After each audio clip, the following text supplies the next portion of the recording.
Bridgerton is an incredibly popular series and is starting to make some serious moves within its story. One of the major ongoing themes within Bridgerton is, of course, romance. One of the biggest romance arcs is now moving forward, and fans have been asking what is going on. So stay tuned to today's video as we discuss Bridgerton's showrunner revealing why Colin and Penelope get the next romance in season 3 and what they're going to do about Benedict. First up, Colin and Penelope are going ahead, but what about Benedict? Across its 2 seasons so far, Bridgerton has done a phenomenal job at romance. There have been multiple little romances going on throughout the series thus far, and they are just getting started, it seems. One of the major relationships that they have been pushing recently is the development between Colin and Penelope. For a while there, we had no idea if the writers were pushing this specific relationship anymore, but they have just confirmed that this story is coming onto our screens soon.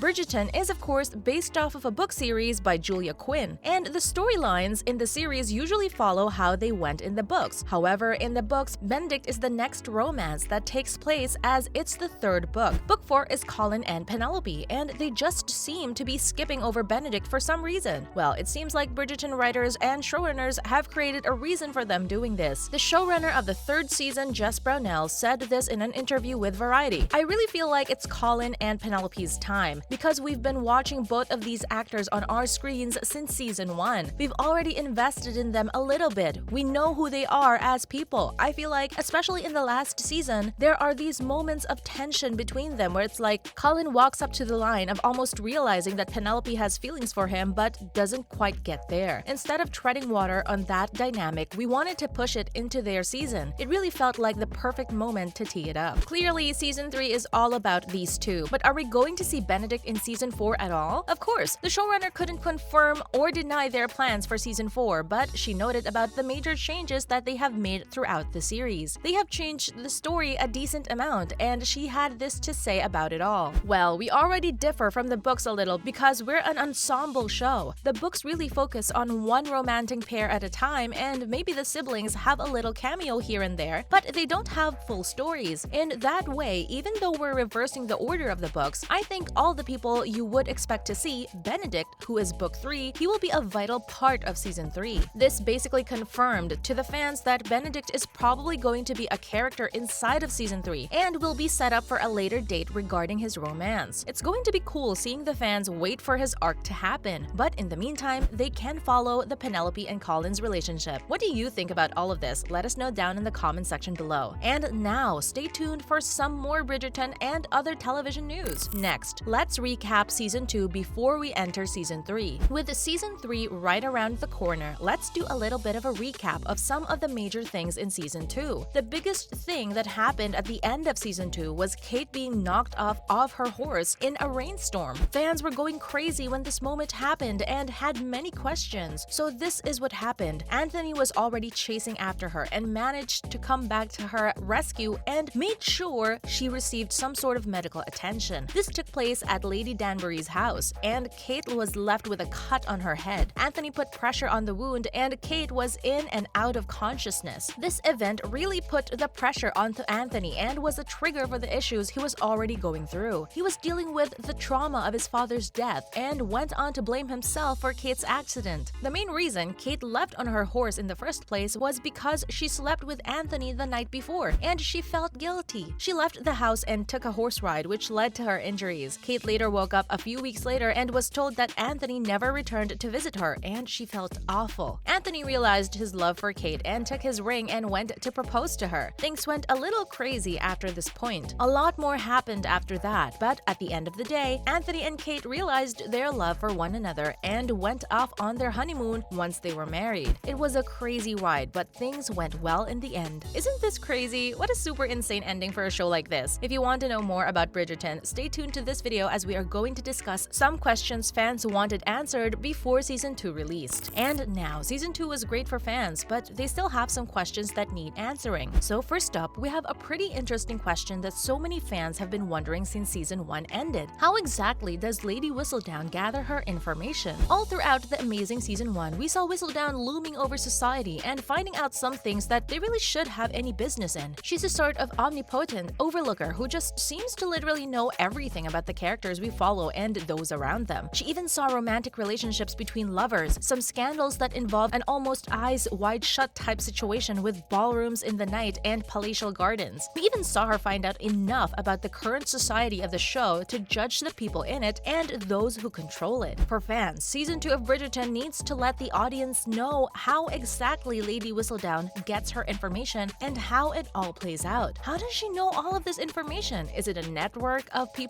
or is it just something simple? Season 1 shows us some little hints towards the truth, but nothing is ever concrete. With what we know about Lady Whistledown, it looks like she has multiple people working for her, or else these stories will have some huge plot holes in them, which might have just been a huge misstep from the writer's room. Hopefully this all gets answered because the fans really want to know. Eloise Bridgerton was one of the best characters that the fans had fallen in love with by the end of Bridgerton Season 1. They loved her storyline as she looked for Whistledown. But in Season 2, is she going to continue her search? This would be the most natural storyline continuation because it just only makes sense for this character to be the one to carry on looking for her. Season 1 saw Eloise dig deep into her books and look for Whistledown. Like a moth to a flame, she was so involved with this search. She put her amazing brains to good use and tried to find out who this mysterious character truly was, whilst she was really reckless in her search as she even made some mistakes and leapt in her own logic.